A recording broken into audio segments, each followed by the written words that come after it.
invitația gurii tale lasă masa goală și insinuantă. Se folosește de sărut și depinde de fructul interzis. Privirea ta mă prinde într-o cameră fără pereți și-mi lasă pe buze un nume pe care nu-l pot uita. Și-mi tremură mâinile când te apropii încet. Îmi pui în sânge tot ce n-am cerut. Mă lași să cad fără să mă doară și tot ce vreau e să rămân. Invitația ta mă cheamă iar, invitația ta mă ține clar. Depind de tine ca de un semn, invitația ta mă face demn. Invitația ta mă cheamă iar, invitația ta mă ține clar. Depind de tine ca de un semn, invitația ta mă face demn.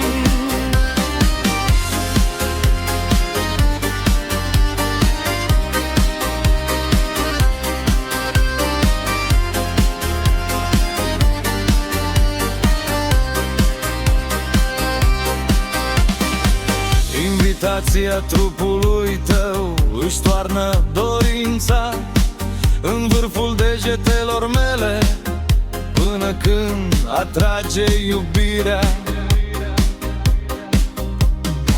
În fiecare vis al meu tu intri fără zgomot și lași pe piele urma unui foc domol.